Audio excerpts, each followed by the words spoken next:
आप सभी को मेरा नमस्कार। स्वागत है आपका अपने चैनल सुनहरी कहानियाँ में। आज की कहानी है किरदार, जिसकी लेखिका मनीषा कुलश्रेष्ठ जी हैं। कहानी शुरू करने से पहले मेरा आपसे विनम्र निवेदन है, यदि आपको मेरे द्वारा सुनाई गई कहानियाँ पसंद आती हैं तो कृपया कहानी को लाइक, शेयर और चैनल को सब्सक्राइब कीजिएगा। आइए सुनते हैं कहानी किरदार।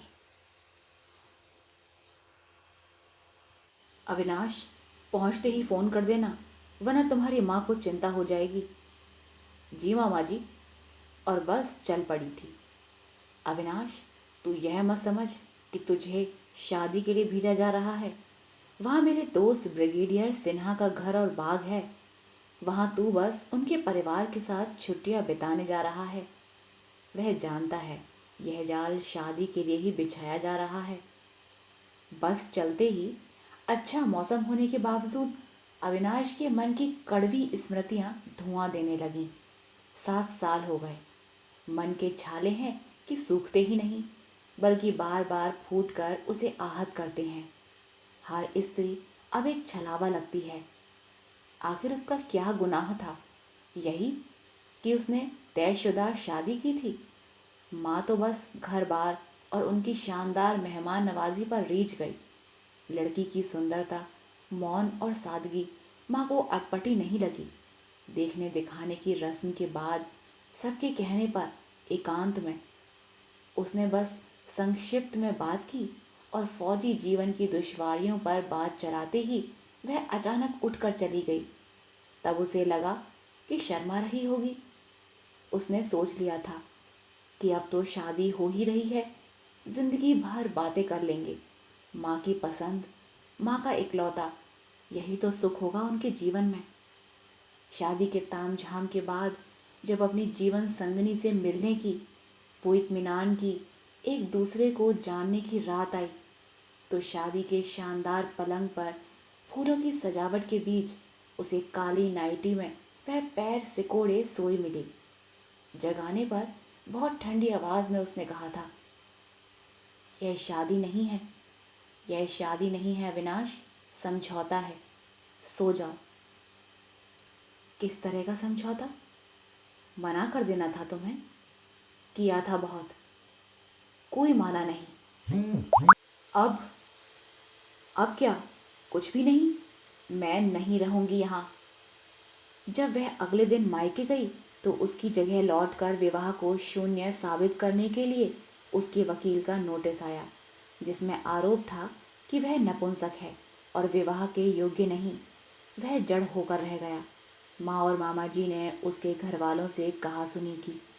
कोर्ट का फैसला होने तक अपमान उसे जलाता रहा। हालांकि वह आरोप साबित न हो सका, पर अब उसका मन ही न था कि यह संबंध बना रहे। उसने तलाक मंजूर कर लिया। उसने अपनी पोस्टिंग लेह करवा ली थी और माँ की दूसरे विवाह की जिद को टाल गया था। पर अब माँ के अकेलेपन और अस्वस्थता की वजह से उसे जोधपुर पोस्टिंग करवानी पड़ी और माँ के साथ रहकर उनकी जिद न टाल सका। थक गया था। हर बार वही बहस। माँ, इस अगस्त में 35 का हो जाऊंगा। चुप कर। 35 की कोई उम्र होती है आजकल? पिछले कई दिनों से मामा यह माउंट आबू प्रकरण चलाए जा रहे थे। इस बार मामा छाछ भी फूंक फूंक कर पीना चाहते थे। सो वे उसे लड़की और उसके परिवार के साथ पूरे हफ्ते छोड़ना चाह रहे थे। ब्रिगेडियर सिन्हा मामा के बचपन के दोस्त हैं। उनकी एक बहन है अविवाहित। अविनाश के मन में किसी बात को लेकर कोई उत्साह नहीं, बल्कि मलाल हो रहा है। उसने सोचा था इस बार सालाना छुट्टी लेकर माँ के साथ ज़्यादा से ज़्यादा समय बिताएगा और वह माउंट आबू जा रहा है, किसी अजनबी परिवार में। शाम का झुटपुटा रास्तों और पहाड़ियों पर उतर आया है। तोतों का एक झुंड शोर मचाते हुए अपने ठिकाने को लौट रहा है। हवा में सर्दी की खुनकी महसूस होने लगी है। वह खुली खिड़की जरा सा सरका देता है, बस के अंदर नजर डालता है। सामने वाली सीट पर एक विदेशी युवती बैठी है। उसे देख मुस्कुरा देती है। वह उस बेबाक निश्चल मुस्कान पर जवाब में मुस्कुराए बिना नहीं रह पाता। न जाने किस गुमान में उसके हाथ बाल संवारने लगते हैं। अपनी इस कॉलेज के लड़कों जैसी हरकत पर उसे हंसी आ जाती है। वैसे आज़ादी में कितना सुकून है। अब उम्र के 35 साल मुक्त रहकर विवाह के पक्ष में वह जरा भी नहीं, पर यहाँ भारत में जिस तरह बड़ी उम्र की लड़कियों का कंवारा रहना संदिग्ध होता है, वहीं बड़ी उम्र के कुंवारे भी संदेहों के अछूते नहीं रह पाते। समाज का इतना दबाव होता है कि आपको कोई चैन से नहीं बैठने दे सकता। शादी वादी बेकार का बवाल।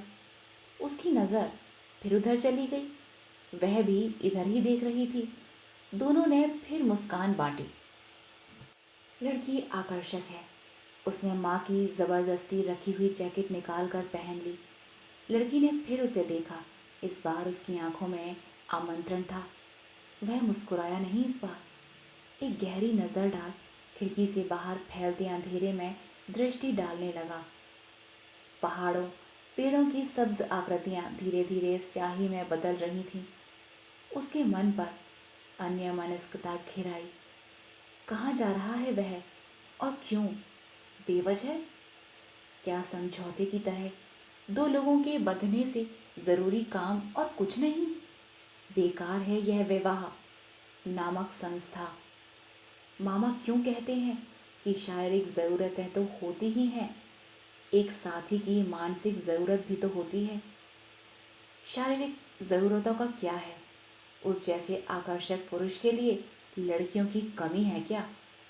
जैसे जैसे अंधेरा गहरा रहा है, वह उस विदेशी युवती की नज़रों को अपने चेहरे पर महसूस कर रहा है। उसने चेहरा घुमा लिया है खिड़की की तरफ फिर से। हालांकि इस एक मुद्रा में उसकी गर्दन दुखने लगी है, पर वह नहीं चाहता कि लड़की किसी किस्म की गलत फहमी पाल ले। पहाड़ी रास्तों से होकर ब्रिगेडियर सिन्हा के बंगले पर पहुंचने में 15 मिनट लग गए। सारे रास्ते वे बोलते रहे और वह सुनता रहा कि कैसे फौज छोड़कर वे यहाँ सेटल हुए। फार्मिंग में उनकी शुरू से रुचि रही है। वे स्ट्रॉबेरीज उगाना चाह रहे हैं इस बार। यहाँ वे बहुत लोकप्रिय हैं आदि आदि। उनके बंगले के गेट से पोर्च तक 1 मिनट की ड्राइव से लग रहा था कि खूब बड़ी जगह लेकर घर बनाया गया है। अंदर पहुंचकर राम सिंह को उनका सामान गेस्ट रूम में रखने का आदेश देकर उसे हॉल नुमा ड्राइंग रूम में बिठाकर वे अंदर कहीं गायब हो गए। हॉल की सज्जा कलात्मक थी। किसी के हाथ से बनी सुंदर पेंटिंग्स, जिनमें ज़्यादातर राजस्थानी स्त्रियों के चेहरे थे। सांवला रंग, लंबोतरे चेहरे, खिंची हुई काजल भरी आंखें और तीखी नाक वाले। पूरे हॉल पर नज़र घूमती हुई एक जगह अटकी। एक लंबी आकृति स्टूल पर चढ़ी एक पेंटिंग के लिए कीले ठोक रही थी। अचानक वह जीती जागती पेंटिंग धम्म से ड्राइंग रूम के गलीचे पर कूदी। हेलो कहकर वह खिसकने लगी। अविनाश, ये मेरी बेटी है नीलांजना, बीएससी कर रही है। जाओ बेटा, मम्मी को भेजो किचन में चाय और स्नैक्स के लिए। बोलना। चाय की औपचारिकता के बाद वह गेस्ट रूम में आ गया, जो एक छोटा मोटा सा समस्त सुविधाओं से युक्त फ्लैट ही था। डिनर टेबल पर बहुत से अनजाने चेहरे थे। अविनाश, ये रेवा है मेरी बहन, जे आर्ट्स में लेक्चरर है। मयंक मेरा बेटा आईआईटी बॉम्बे से इलेक्ट्रॉनिक्स में इंजीनियरिंग कर रहा है। ये मयंक का दोस्त केतन है। तुम पहले आए होते, ये सब एक सप्ताह से यहीं थे, कल जा रहे हैं। रेवा, तुम तो रुकोगी ना? जी दादा, पर वो एक एग्जीबिशन थी मेरे स्टूडेंट्स की। बुआ, रुक जाओ ना, भाई को जाने दो कल, आप अभी तो आई थी। ठीक है, उसने अविनाश पर उड़ती हुई निगाह डालते हुए कहा। उसने पहली बार रेवा को गौर से देखा। तांबई रंग, बड़ी काजल से लदी आंखें, भरे होठ और थोड़ी चौड़ी नाक, चेहरे पर परिपक्व सधा हुआ भाव, भरे संतुलित जिस्म पर बाटिक प्रिंट का पूरा कुर्ता और जीन्स, घने काले लंबे बाल, आकर्षक मगर बेतरतीब जोड़े में लिपटे हुए, एकाएक आप पर छा जाने वाला दृढ़ व्यक्तित्व। बात करने के ढंग और शब्दों के चयन से ही लगता है कोई बुद्धिजीवी कलाकार बात कर रहा है। फिर नजर घूमी तो नीला पर जा टिकी। गंदुमी रंग, बुआ की सी ही बड़ी बड़ी आंखें, आंखों पर नाक और होठ मां जैसे नाजुक। क्या देख रहे हैं पापा आप? आपके मेहमान खाना तो खा ही नहीं रहे। ओ हाँ अविनाश, लो ना। सुबह वह देर से उठ सका। उठते ही खिड़की में आया तो देखा नीचे मयंक और उसका दोस्त जिप्सी में सामान रख रहे थे। मयंक ने वहीं से चिल्लाकर अलविदा ली और ब्रिगेडियर सिन्हा उन्हें छोड़ने चले गए। वह नहा धोकर नीचे उतर आया। नीलांजना जल्दी जल्दी ब्रेकफास्ट कर कॉलेज जाने की तैयारी में थी। उसके लिए भी वहीं चाय आ गई। मेरा मन नहीं कर रहा कॉलेज जाने का, पर आज मेरा प्रैक्टिकल पीरियड है। बाहर बुआ मेरे लिए पेंटिंग बना रही हैं, देखते रहिएगा, बोर नहीं होंगे। शाम को मैं आऊँगी तब घूमने चलेंगे। वह हंस पड़ा। चाय पीकर वह बाहर आ गया। रेवा सचमुच एक पेंटिंग में व्यस्त थी। वह पीछे जाकर खड़ा हो गया। छोड़ क्यों दी? हाँ, मैं तो कोई बात नहीं। वैसे भी यह पिछले साल से चल रही है, पूरी ही नहीं हो पाती। इसके बीच न जाने कितनी पेंटिंग्स बना डाली। यह अटकी हुई है। दरअसल बॉम्बे होती तो पूरी हो जाती। इसे नीला ले ही नहीं जाने देती। हंसती हुई रेवा अच्छी लगती है। हंसी चेहरे पर से गंभीरता के मुखौटे को खिसका जाती है। उसने पेंटिंग को ध्यान से देखा। उसे वह नीला की ही पोर्ट्रेट लगी। चेहरा अभी अधूरा था। बड़ी आंखें, चेहरे पर बिखरे सुनहरे बालों का गुच्छा, लेस वाला गुलाबी टॉप। बाकी पीछे बैकग्राउंड अधूरा था। तस्वीर अधूरे होने की वजह से उदास सी लग रही थी। रेवा ने बालों से लकड़ी का मछली के सिर वाला कांटा निकाला, जो कि उसकी रुचि के अनुसार कलात्मक था, और बाल कमर तक फैल गए और पहाड़ी बयार में उड़ने लगे। वह गौर से देखे बिना न रह सका। रेवा ने उसकी नज़र को उपेक्षित कर दिया और ब्रेकफास्ट यहीं मंगवाने के लिए कहकर चली गई। ब्रेकफास्ट बाहर लॉन में लग गया और परिवार के बचे हुए सदस्य वहीं आ गए। ब्रिगेडियर सिन्हा ने कश्मीर मसले पर बात छेड़ दी तो वह चर्चा देर तक चलती रही। रेवा ज्यादा रुचि नहीं ले रही थी। वह उठकर लाइब्रेरी में चली गई तो ब्रिगेडियर साहब मुद्दे पर आ गए। तो अविनाश, तुम्हारा रेवा को लेकर क्या ख्याल है? वह अचकचा गया। क्या कहे? देखो बेटा, मुझे तुम्हारा अतीत मालूम है।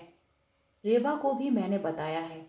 अब तुम दोनों को ही विवाह को लेकर निर्णय ले लेना चाहिए। यह समझ लो, यह आखिरी गाड़ी है। उसके बाद या तो सफ़र टाल दो या इसी में चढ़ जाओ। लंच के बाद वह अपने कमरे में आने के बाद देर तक इस विषय पर सोच सोच कर उलझता रहा। रेवा आर्मी के माहौल में रही है, अच्छी लड़की है, क्या हाँ कह दे? क्या सोच रहे थे? बुआ के बारे में? नीला, तुम कब आई? अरे कब से आकर खड़ी हूँ कॉफ़ी लेकर। आप हैं कि गहरी सोच में गुम हैं? सलवार कुर्ते में नीला बड़ी बड़ी लगी। दोनों ने कॉफ़ी पी ली तो नीला ने उसे खींच कर उठा दिया। जाइए, जल्दी कपड़े बदलिए ना, हम घूमने चलेंगे। हम कौन कौन? जाना तो मुझे भी था, पर मम्मी कहती हैं कि आप और बुआ ही जाएंगे। प्लीज़ अविनाश अंकल, आप कहिए ना मम्मी से कि मैं भी साथ चलूं। अंकल? क्या मैं इतना बड़ा लगता हूँ? लगते तो नहीं, पर तो क्या कहूँ, फिलहाल अविनाश जी चलेगा। रेवा ने भी नीला की पैरवी की, क्योंकि दोनों ही टाल रहे थे एकांत। एक उम्र के बाद कितना मुश्किल हो जाता है किसी से बंधना, महज कुछ शारीरिक ज़रूरतों और सहारे के लिए। वह भी शायद यही सोच रही होगी। अपनी अपनी आज़ादियों की लत लग गई है हमें। वह तो मुझसे भी 2 साल बड़ी ही है। उम्र कोई मायने नहीं रखती। क्या उसके कई अच्छे दोस्त उससे बड़े नहीं? नहीं कर सकेगा अभी वह हाँ जैसा हाँ। कौन ड्राइव करेगा? नीला ने पूछा। ऑफ कोर्स मैं नीलू। अविनाश जी को कहाँ इन पहाड़ी रास्तों का अंदाज होगा। और तुम्हें दादा ने मना किया था ना? रेवा साड़ी में थी। यहाँ भी वही कलात्मक स्पर्श। नीला ही बोलती रही। सारे रास्ते दोनों खामोश थे, अपने अपने दायरों में। एक मंदिर की सीढ़ियों के पास जाकर रेवा ने गाड़ी रोक दी। ऊपर चढ़ते हुए उसने कहा, मैं अभी आई।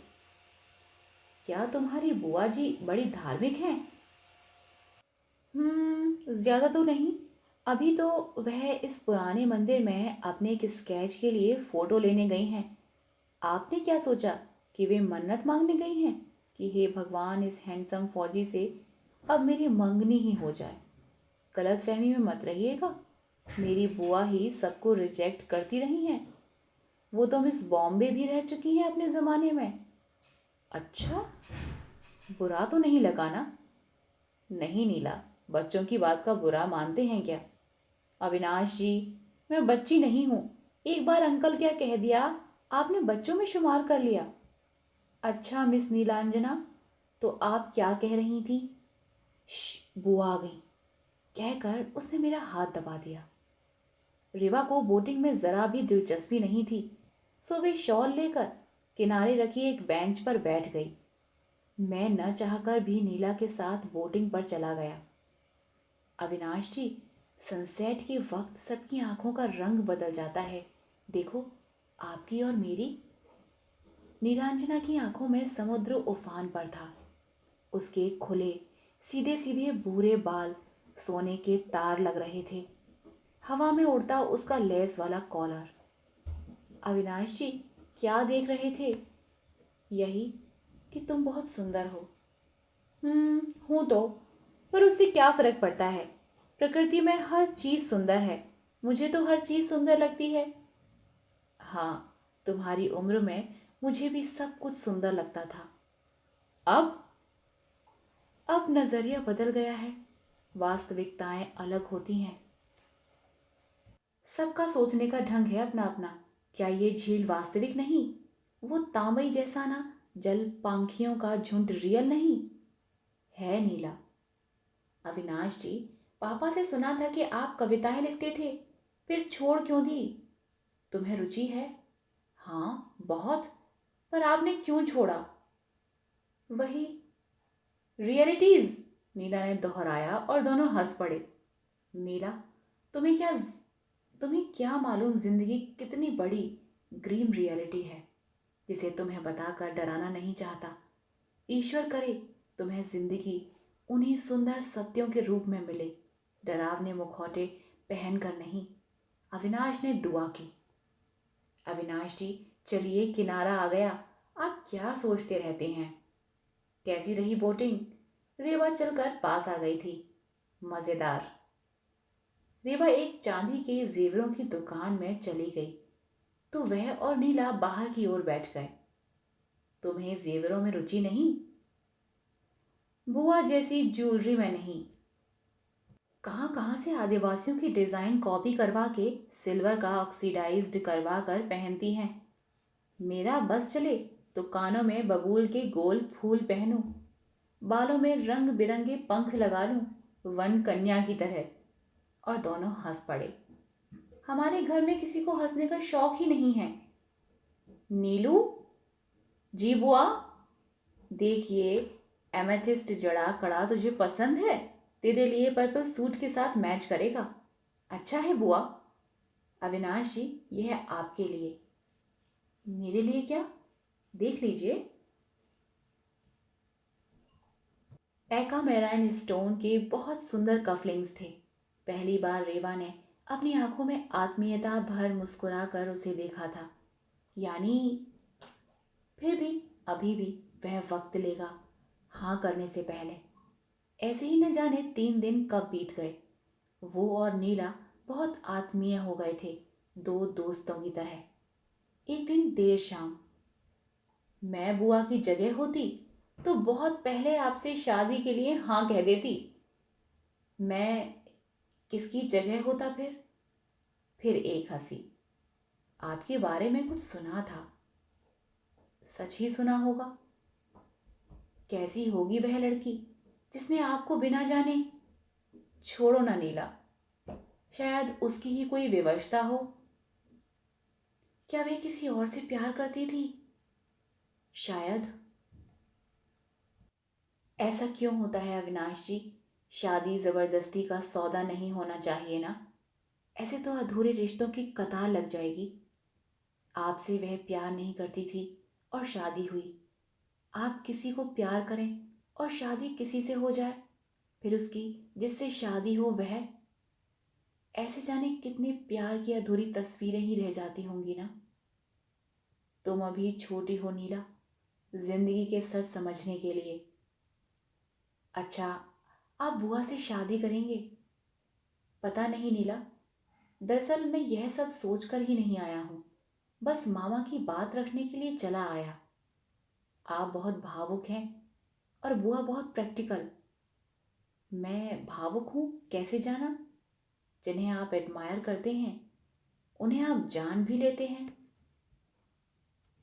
आप बहुत अच्छे हैं। नीला के नाइट सूट के ढीले कुर्ते में धड़कते सुकुमार नन्हे वक्षों की धड़कन खामोशी में मुखर हो गई थी। नीला, रात हो गई, अब जाओ। कॉफी? नहीं। Good night. अविनाश का मन अनजानी आशंका और एक अनजाने भाव से थरथरा रहा था। ठंडी रात में भी वह पसीने में डूब गया। सुबह देर से उठा, बाथरूम से नहा धोकर निकला तो सामने रेवा चाय और ब्रेकफास्ट दोनों लेकर खड़ी थी। देर तक सोए आ जाओ, लगता है यह नॉवल पढ़ते रहे देर रात तक। रेवा ने नॉवल उठाकर देखा, फिर रख दिया। मैं हतप्रभ था। नॉवल? और मैं? आज आपके मामा जी का फोन आया था, रात को पहुंच रहे हैं। चुपचाप चाय पी गई, ब्रेकफास्ट भी हुआ। अचानक रेवा ने पूछा, आज हम दोनों को पूछा जाएगा, आपने क्या सोचा है? मैंने तो कुछ सोचा ही नहीं। तो सोच लीजिए, जवाब तो देना ही है। यही प्रयोजन है कि आप यहाँ आए और मैंने अपनी छुट्टियां बढ़वा ली। रेवा, हम जानते ही क्या हैं अभी एक दूसरे के बारे में। जानने की मोहलत बस इतनी ही थी अविनाश जी। फिर जिंदगी भर साथ रहकर भी लोग क्या जान लेते हैं। मेरे बारे में सुना होगा। हाँ, वह अतीत था अविनाश आपका। सबका कुछ ना कुछ होता है, उसे छोड़िए। क्या तुम्हें पसंद आएगा इतनी दिनों की आज़ाद जिंदगी के बाद बंधना? उम्मीद है आप ऐसा नहीं करेंगे।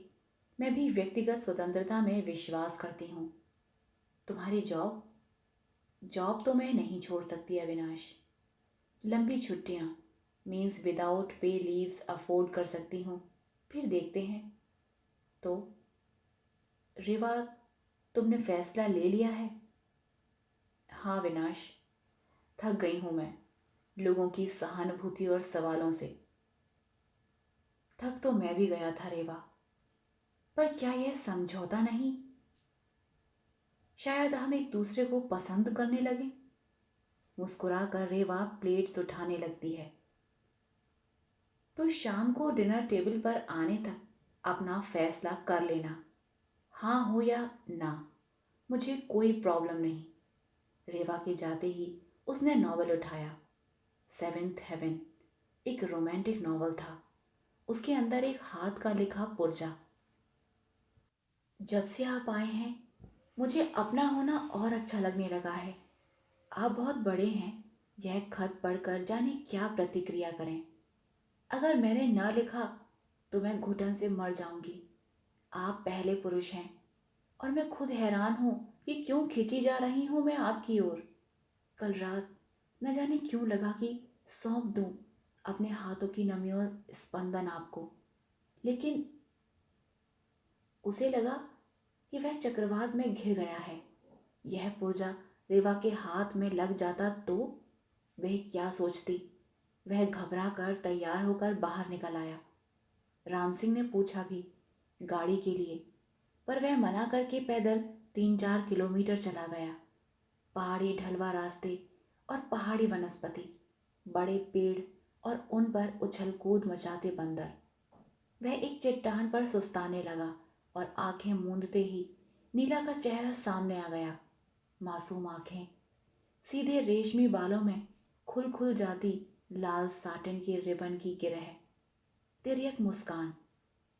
नीला, तुम मुझे प्रिय हो, तुम्हारी निश्चलता मुझे पसंद है।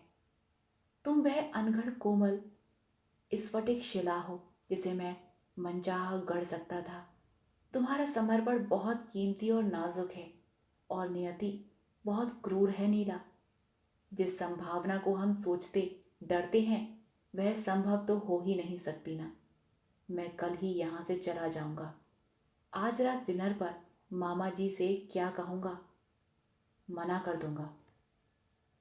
जब बहुत देर तक भटक कर वह ब्रिगेडियर सिन्हा के घर के जरा नीचे वाले मोड़ पर ही मुड़ा था कि नीला साइकिल पर उतरती दिखाई दी। पास आई तो परेशान लगी। आप यहाँ हो और मैं? सॉरी, मेरा इरादा कुछ नहीं। अविनाश जी बस कन्फेस किए बिना रह न सकी। और मैं किससे कन्फेस करूं? Avinash, I am possessed bye you. मुझ पर छाया पड़ गई है आपकी। तुम पागल हो नीला।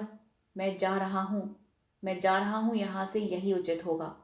मुझ में साहस नहीं है एक साथ बहुत लोगों का विश्वास तोड़ने का। और बुआ? क्या बुआ? बेवकूफ लड़की, वो खत जो छोड़ आई थी उसके हाथ पड़ जाता तो? मुझे नहीं करनी शादी वादी। कहाँ फंस गया मैं? बुरी तरह झल्ला गया अविनाश और सिर पकड़कर पुलिया पर बैठ गया। नीला सुबकने लगी। वह उसके पास उठाया, उसके मुंह पर ढके हाथ हटाकर बोला, क्या करूं मैं नीला? अब आगे कोई भी रिश्ता हम दोनों के लिए ही घातक होगा। मुझे जाना ही होगा। नीला उसकी बाहों पर टिक गई और रोते हुए बस इतना कह सकी, आप बुआ से शादी कर लो। अविनाश जी, आज पहली बार वो खुश होकर पापा से कह रही थी कि दादा, अविनाश को देखकर पहली बार लगा कि शादी कर लेनी चाहिए। और तुम? मेरा क्या है अविनाश जी? ओह ओह, ये स्त्रियां अजूबा हैं। समझ नहीं पाता मैं इन्हें। मुझे खुद नहीं पता शाम को क्या होना है, पर तुम अब कोई बेवकूफ़ी नहीं करोगी। डिनर के समय नीला नदारत थी। मामा जी और ब्रिगेडियर साहब के घेरे में अविनाश ना नहीं कर सका। हाँ में सिर हिला देने के बाद का समय उसके लिए यूं बीता कि जैसे वह दर्शक हो सारी प्रक्रिया का, और अविनाश का किरदार निभाता कोई और ही है। घर का वही हिस्सा जो गेस्ट हाउस था, शादी के बाद अविनाश और रेवा का हो गया। 3 दिन के बाद दोनों को अलग अलग दिशाओं में जाना है। उसकी बाहों में अलसाती रेवा उसका हाथ खींच अपने वक्ष पर रख लेती है। 2 बजे हैं और वह उठकर सिगरेट जलाता है।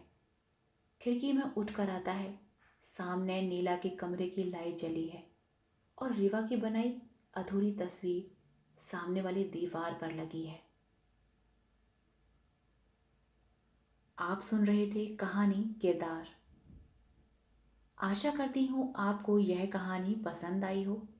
कहानी पसंद आई हो तो कृपया कहानी को लाइक, शेयर और चैनल को सब्सक्राइब कीजिएगा।